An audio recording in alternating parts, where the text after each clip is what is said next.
하안검 수술이 잘 된다는 거의 기준이 뭘까요? 뭐죠?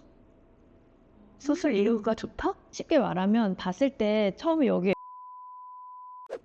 오늘은 여러분들과 함께 하안검에 대해서 이야기해 볼 예정인데요.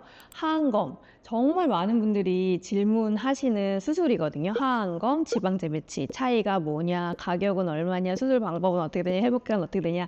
제가 상담실에서 마주쳤던 그런 많은 질문들을 여과 없이 여러분들께 풀어보도록 하겠습니다. 요즘 하안검에 관심이 생겨서 찾아보고 있는데 밋밋지방재배치랑 하안검 같은 걸까요? 다른 수술입니다. 눈밑지방재배치, 하안검 이거는 다른 수술인데 사실 이게 좀 헷갈릴 말이죠. 하안검이라는 게 요 아래쪽 안검을 그냥 말하는 부위거든요. 눈밑지방재배치라고 보통 말하는 수술은 바깥쪽으로 절개하지 않고 안쪽으로 그 튀어나와 있는 지방들만 이렇게 평평하게 펴주는 그런 수술을 말을 하는 거고, 그렇게 하니까 이제 밖에 봤을 때는 실밥도 없고 흉터도 없고 수술 후 회복도 되게 간단하고, 그 대신에 그렇게 하려면 많이 여기가 처지지 않은 그런 사람들만 할 수 있으니까 사실 젊은 분들만 할 수 있는 수술이고요. 눈밑 지방 재배치. 그럼 뭐 나 지금 70살인데 눈밑 지방 재배치 안 돼요? 할 수 있어요. 눈밑 지방 재배치 할 수 있는데 예쁘게 안 돼요. 그러면은. 그러면 이제 그런 분들은 하안검을 해야 되는 건데, 그럼 하안검은 뭐냐?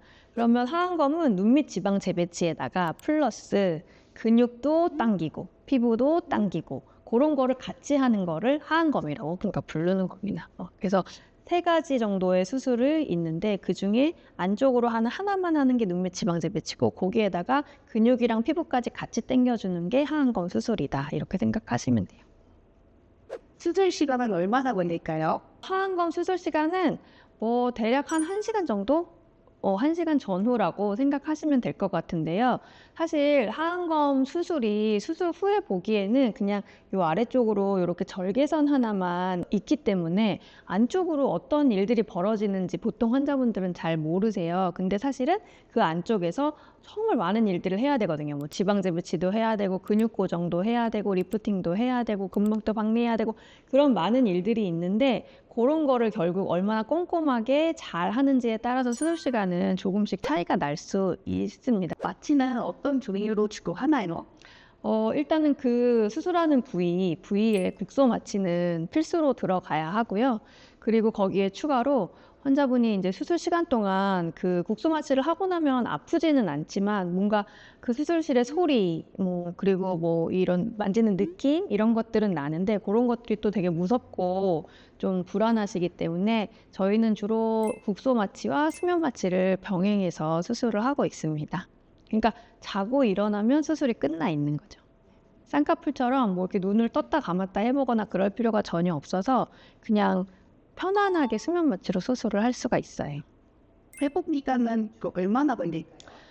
회복 기간은 일단 그 눈 아래쪽에 있는 실밥을 제거를 보통 일주일 뒤에 하게 되고요. 그다음에 멍이랑 붓기 같은 것들은 보통 한 2주 정도 간다고 생각하시면 되고, 그리고 나서 이제 잠붓기들 좀 가라앉는 게 한 달 정도 보시면 되는데, 일상생활을 시작할 수 있는 거는 사실 이 실밥 있는 거 아무렇지도 않다 그러면은 수술 다음 날부터도 일상생활은 다 가능하세요. 근데 이제 붓기나 아무래도 좀 하고 났을 때 눈이 좀 침침한 느낌 들거나 그런 것들이 있으니까 대부분은 실밥 뽑고 난 뒤부터는 직장도 다니시고 뭐 친구분들도 만나시고 그런 활동을 원래대로 다 잘 하실 수 있죠.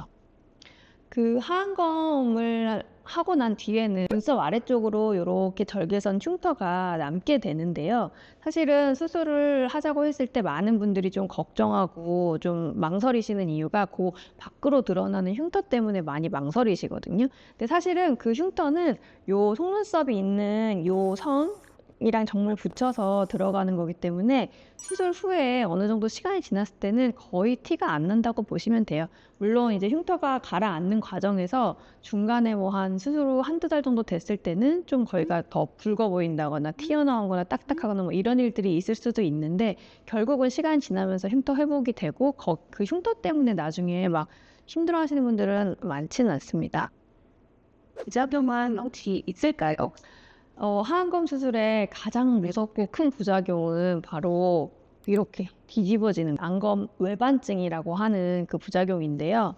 사실 생기는 이유는 굉장히 많아요. 수술의 어떤 테크닉 때문에 생길 수도 있고 아니면 환자분의 요 아래쪽 피부나 근육이나 그 탄력이 너무 약해서 생길 수도 있고 그다음에 재수술인 경우에 때문에 생길 수도 있고 아무튼 생길 수 있는 경우의 수는 아주 많은데 사실은 1부터 끝까지 아주 잘 해놔도 생길 수도 있습니다. 그래서 성형외과 책에서도 항검 이렇게 그 부위에 항상 나와 있어요. 그러니까 수술을 정말 잘해도 이유 없이 뒤집어지는 경우가 있다. 그래서 저도 수술 전에 항상 그 부분에 대해서 환자분들께 설명을 드리고 근데 여러분 여기서 전문인지 아닌지가 중요한데요.